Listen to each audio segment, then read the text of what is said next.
A single dad janitor saved a mysterious woman from a faulty elevator, not knowing she was the secret CEO of the company that owned the entire city block. Get out! You're fired! The rain hammered against the vast, plate glass windows of the Vance Tower lobby, a relentless, pounding assault that mirrored the frantic thudding in Liam's own chest. Each drop that splattered and slid down the gleaming surface was a testament to the storm both outside and within him, a chaotic symphony of nature's fury and a man's quiet desperation. He stood soaked and trembling, his worn janitor's uniform clinging to his gaunt frame like a second, colder skin, the threadbare fabric offering no protection from the biting cold that seeped not from the weather, but from the sterile silence of the cavernous space. He was frozen. The words, sharp and cruel, echoed in the polished marble expanse, splintering the air and landing like shards of ice in his soul. Mr. Abernathy, the building manager, stood before him, his face a mask of pinched fury, his crisp, impeccable suit a stark contrast to Liam's own drenched and desperate state. The manager's finger, trembling with rage, was pointed not at the door, but at Liam's very being, a public condemnation that stripped him of his dignity as effectively as the storm had stripped the trees outside of their leaves. Liam's gaze faltered, dropping to the polished floor where the reflection of the ornate, flickering lights shimmered and broke apart in the puddles of rainwater. He dripped onto the perfect surface. He had only done what was right, a simple human act of warning, but in this world of gleaming surfaces and unspoken rules, his goodness had been twisted into a crime. The weight of his son, Leo, and the stack of unpaid medical bills on their small kitchen table pressed down on him, an unbearable physical pressure that made it hard to breathe. He had failed. The morning had started with a soft hush, a deceptive calm before the storm. Liam had moved through the pre-dawn quiet of their tiny apartment with a practiced gentleness, careful not to wake his 6-year-old son. Leo's breathing was shallow, a fragile rhythm in the stillness, punctuated by a soft, dry cough that never failed to clench Liam's heart with a familiar, cold fear. He had placed a worn, blue blanket over the boy, tucking it carefully around his small, frail shoulders. On the nightstand, beside a half-empty glass of water and a small, plastic bottle of medicine, sat a well-loved wooden rattle, a relic from Leo's infancy that the boy refused to part with. It was a symbol of a time before the sickness, before the endless hospital visits and the haunted look that sometimes clouded his son's innocent eyes. Liam's own breakfast was a piece of dry toast and a cup of weak tea, consumed while standing and staring out the window at the graying sky. He checked his wallet. A few worn bills, a single coin. It wouldn't be enough. The eviction notice, tucked behind the salt shaker on the table, felt like a living thing, its crisp edges mocking his weary efforts. Still, he straightened his back, smoothed the front of his faded uniform, and found a small, sincere smile for his son when Leo finally stirred. "Morning, champ," he'd whispered, his voice a low rumble. "Daddy's got to go to work. Be a good boy for Mrs. Gable next door." Leo had just nodded, his eyes large and solemn in his pale face. That quiet, unwavering trust was both Liam's greatest strength and his most profound burden. It was for Leo that he walked for 2 miles in the steadily increasing rain, for Leo that he clocked in at the stately Vance Tower, and for Leo that he polished floors until they gleamed and cleaned messes made by people who never saw him, who looked straight through the man in the gray uniform as if he were nothing more than a ghost. He had been mopping the lobby, the rhythmic slosh of water in the bucket a meditative sound against the growing howl of the wind outside, when he first noticed it. The grand, ornate elevator at the far end of the lobby, the one reserved for executives and VIPs, was acting strangely. The flickering light above its polished brass doors was unsteady, blinking in a frantic, irregular pattern. A low, grinding sound echoed from the shaft whenever the doors slid open, a noise he'd never heard before, a brittle complaint of metal on metal. He'd made a mental note to report it, his brow furrowing with a vague sense of unease. He knew the building's maintenance schedules. He was the one who cleaned up after the crews. He knew corners were sometimes cut, inspections rushed. He watched as a few people in expensive suits hurried past, their umbrellas dripping onto his freshly mopped floor, their faces buried in their phones, oblivious. The storm was worsening, the sky turning a bruised, heavy purple. Then he saw her. She was standing alone, away from the main entrance, a solitary figure staring at the misbehaving elevator. She was not dressed like the others. Her clothes were simple, almost plain, a dark coat, sensible shoes. But it was her face that made him pause. It was pale, her expression hollow, her eyes glistening with an unspoken, raw grief that he recognized instantly. It was the same shattered look he saw in his own reflection on his worst days. She seemed disconnected from the world around her, adrift in a private sea of pain. She didn't seem to notice the flickering light or hear the grinding noise. She simply took a step toward the elevator, her hand reaching for the call button like a sleepwalker. Something inside Liam, a protective instinct forged in the fires of fatherhood and loss, screamed in protest. He saw the frayed cable in his mind's eye, a premonition as sharp and clear as the lightning that suddenly split the sky. He didn't think. He acted. He dropped his mop, the handle clattering loudly on the marble, a sound that broke the spell of the storm's roar. "Don't!" he yelled, his voice cracking with urgency. "Don't get in the elevator." The woman froze, her hand hovering inches from the button. Her head turned toward him, her haunted eyes wide with surprise. She looked at him, truly saw him for the first time. He ran, his worn boots slipping on the wet floor, his heart pounding a desperate rhythm against his ribs. He reached her just as the elevator doors shuttered open with a groan, revealing a dark, empty car. He put a hand out, not touching her, but creating a firm barrier. "It's not safe," he said, his breath coming in ragged gasps. "Something's wrong with it." At that exact moment, a sound like a gunshot echoed from deep within the building. It was a sharp, seismic crack, followed by a terrifying, screeching roar of metal surrendering to gravity. The entire elevator car plummeted down the shaft, its descent a horrifying symphony of destruction that ended with a deep, resonant thud that vibrated through the floor beneath their feet. Total silence. The woman gasped, her hand flying to her mouth, her face drained of all color. The raw terror in her eyes replaced the grief for a fleeting second. She stared at Liam, her lips parted but no words coming out. A profound, unspoken connection passed between them in that shared moment of near tragedy. He didn't know it yet, but this moment would change everything. The brief, sacred hush was shattered by the arrival of Mr. Abernathy, his face contorted in a mask of fury. He hadn't seen the fall. He had only heard Liam's shout and seen him running, a janitor out of place, a disruption to the building's impeccable order. "What is the meaning of this?" he hissed, his voice dripping with venom. "You are frightening our tenants." Security guards were suddenly there, their presence large and intimidating. They flanked the woman, their gazes hard and suspicious on Liam. "Sir, I was just—" Liam began, trying to explain, but Abernathy cut him off with a vicious slice of his hand. "I don't want to hear your excuses. You're a janitor.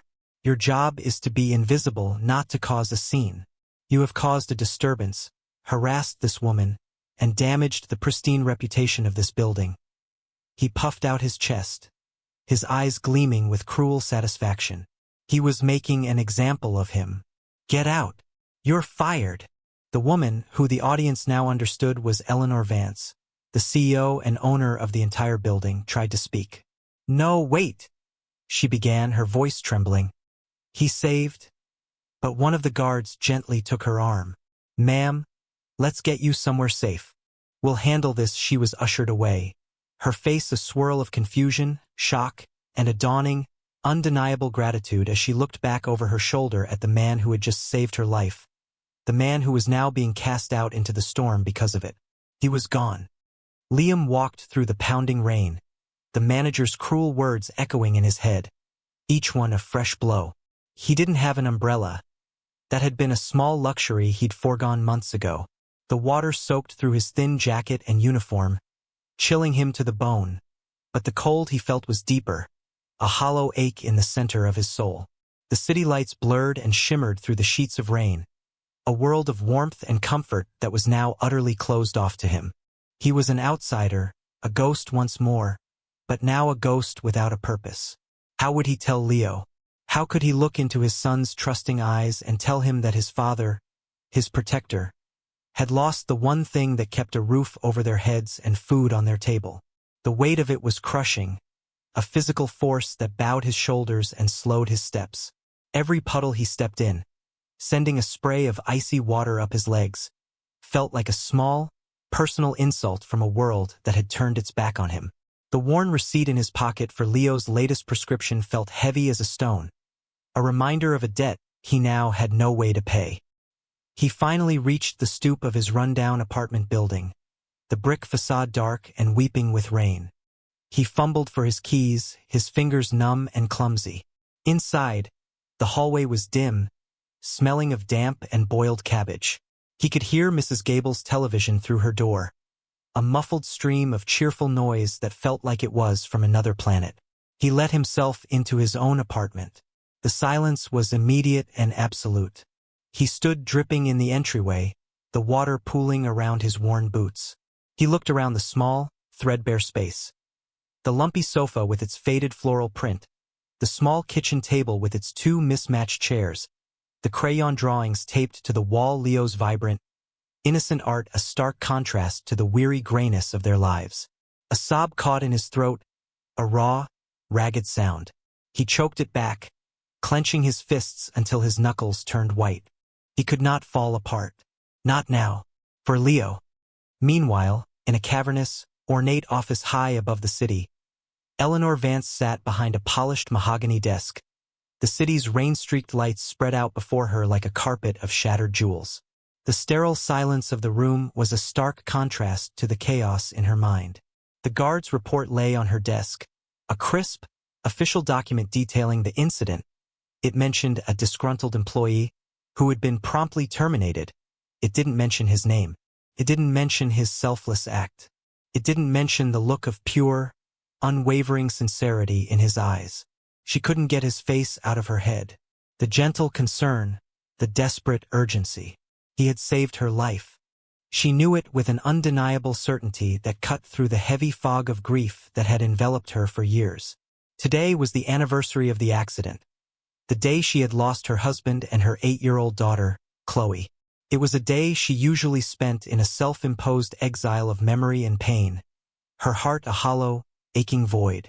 She had come to the building today not as a CEO, but as a ghost herself, drawn to the place where her husband had once worked, seeking a connection to a life that had vanished in the blink of an eye. She had been so lost in her sorrow that she had walked blindly toward death, and a stranger, a janitor, had pulled her back. He had seen her not as a powerful figure, but as a person in danger. He had risked his own livelihood for her, with no expectation of reward. In her world, a world of transactions and calculated kindness, such a pure, selfless act was a seismic event. It was a flicker of light in her long, dark night. A feeling she had long thought dead began to stir within her. Purpose.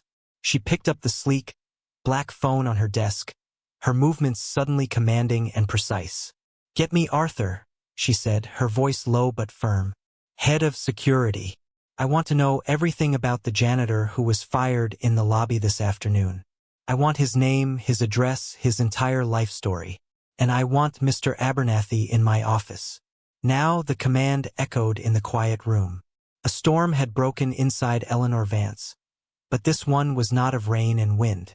It was a storm of renewed will, of a heart, long dormant, beginning to beat once more. She would find him. She would repay him. It was a sacred duty. The next few days were a blur of desperation for Liam. He sold his late wife's locket, a small, silver heart he had kept tucked away in a drawer. The few dollars it brought felt like a betrayal, the coin in his hand cold and heavy with the weight of his failure.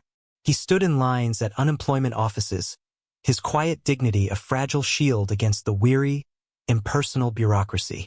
He applied for every menial job he could find, his hope dwindling with each polite rejection. The eviction notice on the table seemed to grow larger each day, its red letters a constant, screaming reminder of the ticking clock. He skipped meals so that Leo could eat, telling his son he wasn't hungry, a lie that tasted like ash in his mouth. He spent his evenings sitting in the dark, long after Leo was asleep, a single flickering light from a street lamp casting long shadows across the room. He would hold Leo's small hand as he slept, marveling at its innocent perfection, and fight back the waves of despair that threatened to pull him under. He felt utterly and completely alone. He didn't know that from a sleek, black car parked across the street, he was being watched, not with suspicion but with a tender, protective gaze. Eleanor had found him. Her security chief, Arthur, had delivered a comprehensive file. Leo O'Connell, widower, father to Leo O'Connell, age 6, diagnosed with a chronic respiratory condition. The file contained copies of the medical bills, the eviction notice, the pawn shop receipt for a silver locket. Each page was a testament to the man's desperate struggle and to his unwavering devotion to his son. Eleanor felt a profound, cathartic ache in her chest. This man, who had so little, had been willing to risk it all for a stranger. The contrast with her own life, a life of cavernous rooms and polished surfaces, was staggering. She had everything, yet she felt she had nothing. He had nothing, yet he fought for everything that mattered. The first intervention was subtle. An envelope appeared under their door, slipped there in the dead of night. It was plain white, with no return address. Inside was a thick stack of crisp new bills, enough to cover the rent for 3 months. Liam stared at the money, his heart thudding wildly in his chest.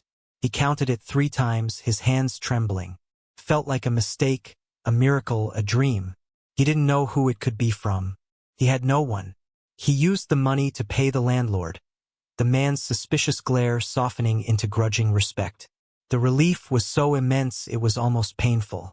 A few days later, a delivery truck arrived with boxes of groceries. Fresh fruit, vegetables, meat, things Liam hadn't been able to afford in months. The delivery man just shrugged when Liam asked who had sent them, handing him a receipt that was already marked paid in full. Liam cooked a real meal that night, the first in a long time. The smell filled their small apartment, a scent of warmth and normalcy.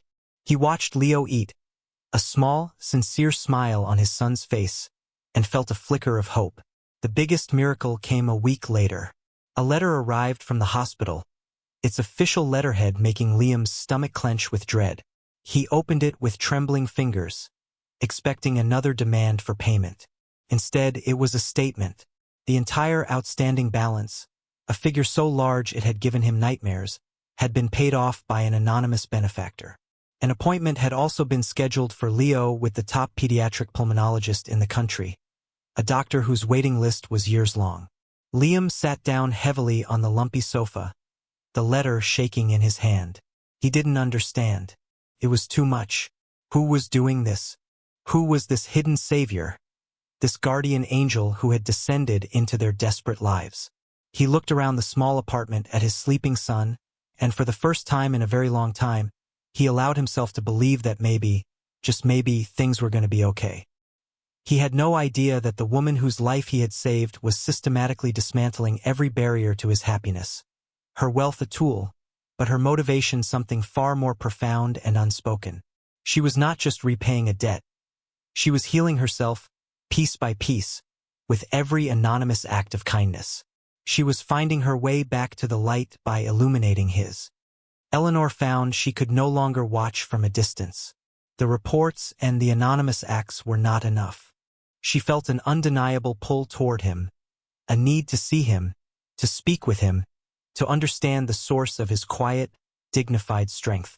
She manufactured a reason, a visit to a community project her company sponsored, a small park and playground just a few blocks from Liam's apartment. She dressed down again, in simple jeans and a soft sweater, wanting to meet him on equal ground, without the armor of her wealth and status. She found him sitting on a park bench watching Leo play on the swings. The late afternoon sun cast a golden glow over the scene, a stark contrast to the pounding rain of their first meeting. Leo was laughing, a pure, clear sound that seemed to hang in the amber hue of the day. Liam was watching him with an expression of such tender, profound love that it made Eleanor's chest tighten. This was the part of her life that was a ghost, a hollow space filled only with memory. She approached slowly, her heart pounding. "Excuse me," she said, her voice softer than she intended. "Is this seat taken?" Liam looked up, and his eyes widened in recognition. He froze. It was her, the woman from the lobby. He stood up immediately, a flush creeping up his neck. Mum. "I'm sorry," he stammered, not sure what he was apologizing for. "Please sit," she said, gesturing to the bench. "And my name is Eleanor." He sat down hesitantly, keeping a respectable distance. "Liam," he said quietly. An awkward but not uncomfortable silence settled between them. It was broken by Leo, who ran over, his face flushed with exertion. "Daddy, push me higher," he squealed, before noticing Eleanor. He hid behind Liam's legs, peering out shyly. "This is my son, Leo," Liam said, his hand resting gently on Leo's head. "He's beautiful," Eleanor said, and the words were not a polite platitude. They were raw, sincere, and tinged with a deep, unspoken sadness that Liam recognized. He saw the flicker of pain in her eyes, the same haunted look she'd had in the lobby. He knew. They talked for hours as the sun dipped below the horizon, painting the sky in shades of orange and purple. The conversation was stilted at first, but slowly, a bond began to form. They didn't talk about the elevator or the money or the groceries. They talked about simpler things. The changing seasons, the best place to get pizza in the neighborhood, the funny things kids say. And then, in the soft hush of twilight, the conversation deepened. "You look at your son with so much love," Eleanor said quietly, her gaze fixed on Leo, who was now digging in the sandbox. He's my whole world," Liam replied, his voice thick with emotion. "After his mom passed away, he's all I have left." He hadn't meant to say it, the words slipping out in the safety of the gathering darkness. "I'm so sorry," Eleanor whispered. She looked at him, her eyes glistening. "I understand. I had a daughter. Her name was Chloe." It was the first time she had spoken her daughter's name to a stranger in years. A confession scene was unfolding, not in a dimly lit room, but on a simple park bench under the vast open sky. Liam listened, his gaze steady and unwavering, as she spoke of the car accident, of the sterile silence of the hospital, of the unbearable weight of a future that had vanished. She spoke of her husband, of Chloe's love for painting, of the little things that leave the biggest holes. She didn't cry. Her pain was too old, too deep for tears. It was a hollow ache that had become a part of her. When she finished, the silence was thick with shared grief. Liam didn't offer empty platitudes or tell her it would get better. He simply nodded, a gesture of profound, empathetic understanding. "My wife, Sarah," he began, his voice cracking just once. "She loved gardening. Our apartment has no yard, but she filled our windowsills with little pots of herbs. The whole place used to smell of basil and mint." He told her about Sarah's quiet strength, her easy laugh, her fierce love for Leo. He spoke of the sickness that had taken her too quickly, of the promises he had made to her in her final moments. He was sharing the most sacred parts of his heart, and in doing so, he was forging a bond with this woman, a connection born from their shared, tragic pasts. As darkness finally fell, Eleanor reached out and placed a hand gently on his arm. It was a simple, non-romantic gesture, a touch of human connection that conveyed more than words ever could. "Liam," she said, her voice a near whisper. "You are a good man." He didn't know she was the CEO. He didn't know she was his anonymous benefactor. He only knew that in that moment, sitting in the dark with this kind, sad woman, he didn't feel so alone anymore. She was a kindred spirit, a fellow traveler on the lonely road of grief. Despite the anonymous help, Liam knew he couldn't rely on miracles. He needed a job, a steady income. The search led him to the city's grimmest corners, and he finally found work at a downtown soup kitchen, washing dishes in a steamy, clattering basement for minimum wage. It was humiliating, backbreaking work, but it was honest. Put food on the table. He took the night shift, arriving home just as Leo was waking up, his body aching with a deep, weary fatigue. He felt a brittle sort of resolve. He would do whatever it took for his son.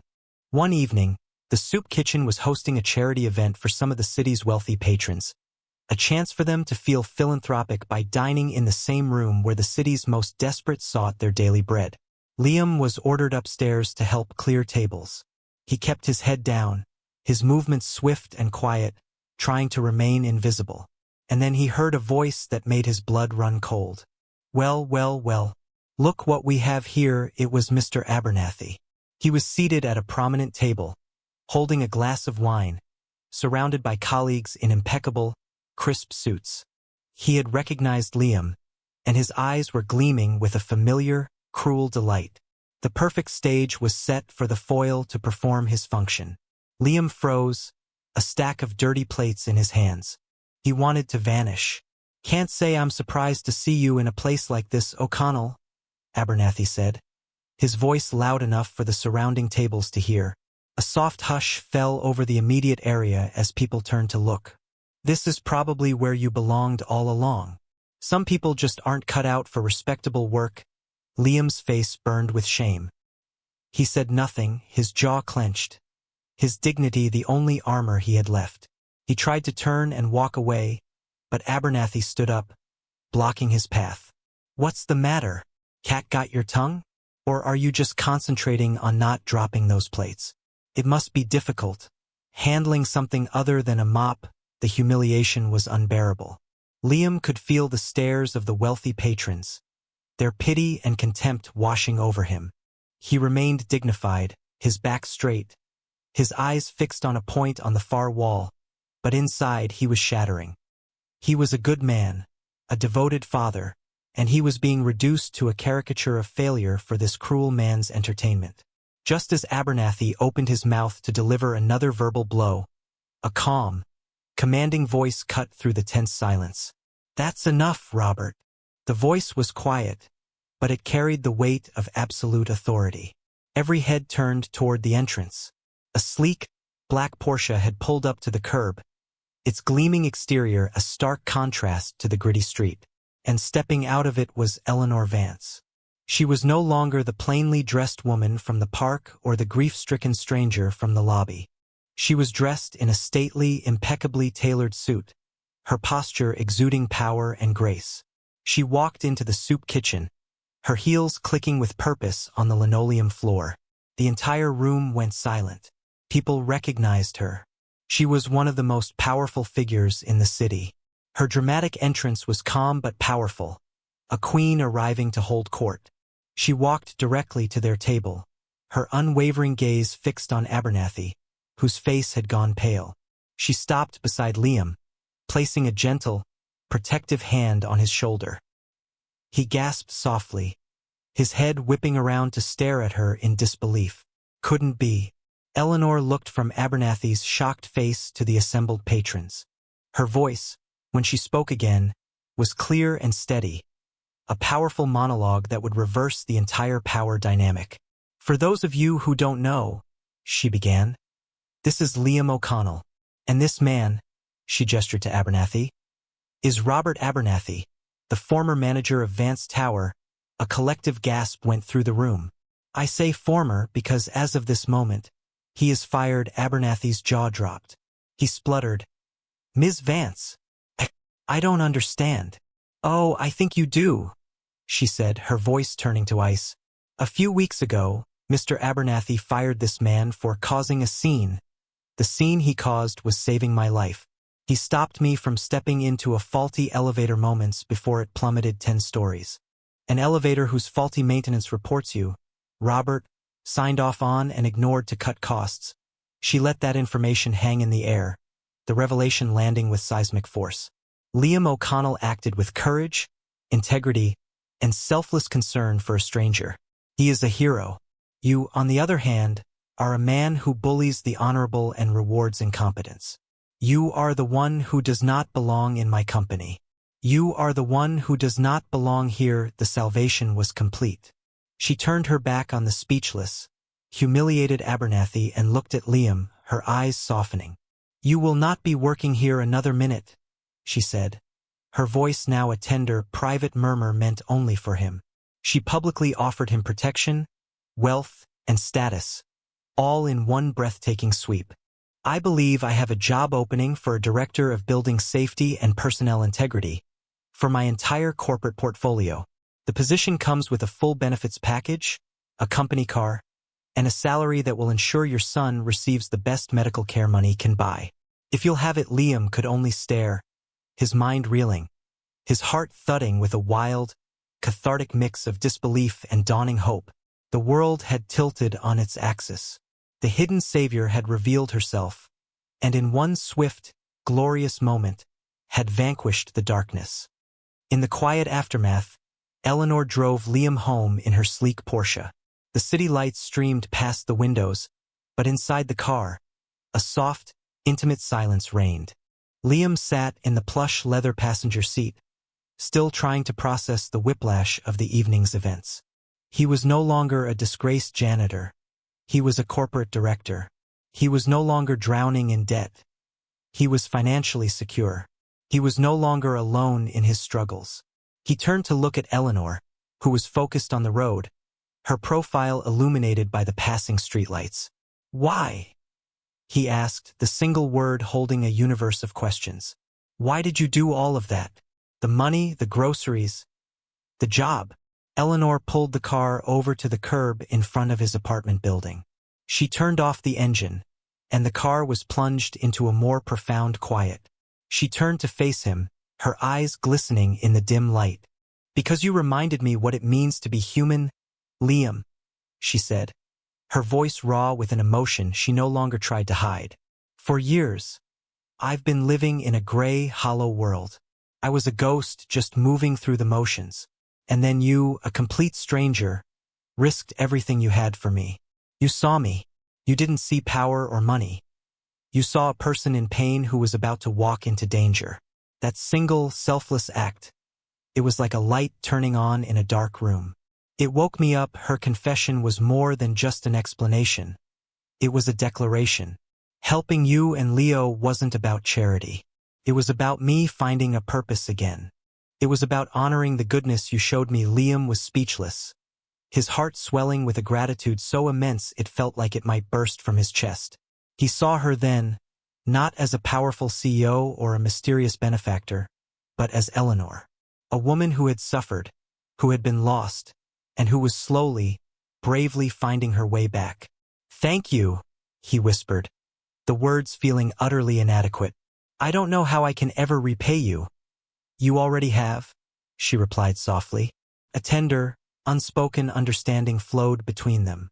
This was more than gratitude, more than a debt repaid. It was a deep, undeniable connection forged in trauma, grief, and a shared recognition of the goodness in each other. "The job offer is real, Liam," she continued, her tone becoming more practical. "And the first order of business will be getting Leo to that specialist. My personal physician has already made the arrangements. We'll take care of everything." The "we" hung in the air between them, a small word that promised a shared future. In that moment, looking into her steady, sincere eyes, Liam felt the last of his despair vanish, replaced by a fragile, beautiful hope. He had saved her from a falling elevator, and she, in turn, had saved him from a falling life. It was a perfect, beautiful symmetry. 1 year later, the light was different now. It was no longer the flickering, uncertain light of a street lamp through a grimy window, but a warm, golden glow pouring through the large, clean windows of a beautiful, stately home. The air no longer smelled of damp and desperation, but of fresh-cut flowers and baking bread. Laughter, clear and healthy, echoed from the backyard. It was Leo. He was running through the green grass, chasing a golden retriever, his movements free and energetic, his breathing easy and deep. The specialists Eleanor had found had worked a miracle. The chronic condition was managed, his future bright and full of promise. Liam stood at the kitchen window, a gentle smile on his face as he watched his son. He was no longer gaunt, no longer haunted by weariness. He wore a soft, comfortable sweater, and his shoulders were relaxed. He looked like a man at peace, a man who had found his safe harbor. Eleanor came up behind him, wrapping her arms around his waist and resting her head on his shoulder. They stood together in comfortable silence, watching the boy who was the center of their shared world. "He's happy?" Liam murmured, his voice thick with emotion. "We're happy," Eleanor corrected softly, her hand finding his. Their life together was quiet, filled with small, tender moments. They had built a family from the shattered pieces of their pasts. On a small table in the living room, next to a vase of vibrant flowers, sat two silver picture frames. One held a photo of a smiling, dark-haired woman with a love for gardening, Sarah. The other held a photo of a little girl with bright, mischievous eyes and a paintbrush in her hand, Chloe. Their memories were not ghosts that haunted the house. They were sacred presences, honored and loved. Liam and Eleanor had found a love that did not erase their pasts, but rather encompassed them, creating a richer, more profound tapestry of life. Later that evening, after Leo was tucked into bed, a story read and a goodnight kiss given, Liam and Eleanor sat on the porch, a warm blanket shared over their laps, mugs of hot tea warming their hands. The stars were bright in the clear night sky. "Do you ever think about that day?" Liam asked quietly. "At the tower?" "Every day," Eleanor replied without hesitation. "It was the day my life started again. It was the day I met you." He turned to her, his eyes full of a love so deep it needed no words. He was a janitor who had become a director, a desperate father who had found security, a grieving widower who had found love again. She was a hollow CEO who had become a benefactor, a grieving mother who had found a new family, a lonely woman who had found her soulmate. Theirs was a story of a miraculous, love-fueled salvation, a testament to the idea that the purest kindness, offered without expectation, could ripple outward and change the world. This story is a testament to the profound, undeniable power of a single selfless act. It shows us that in a world that often feels transactional and cold, a moment of pure, human kindness can be a seismic event, capable of shattering the walls of grief and despair. Liam, a man with nothing, offered everything he had, his job, his security, his future, to protect a stranger. He acted not from a desire for reward, but from the quiet, unwavering virtue of his heart. And Eleanor, a woman who had everything but felt nothing, was reawakened by that act. It reminded her that true wealth is not measured in polished marble and cavernous rooms, but in the courage, integrity, and love we show to one another. Their journey reminds us that our deepest wounds can become the source of our greatest empathy, forging sacred bonds between us. If this story touched your heart and reaffirmed your faith in the goodness of people, please let us know. These tales of redemption and love are meant to be a golden glow in a world that can sometimes seem filled with heavy fog, a reminder that hidden saviors and virtuous sufferers walk among us every day, and that a single choice to be kind can change a life forever. We believe that stories have the power to heal, to inspire, and to connect us on the most fundamental emotional level. For more soul-stirring stories like this one, which celebrate the resilience of the human spirit and the cathartic power of love, we invite you to like, share, and subscribe to Soulful Love Tales. Your support allows us to continue bringing you these inspiring narratives that prove that even in the darkest of storms, a single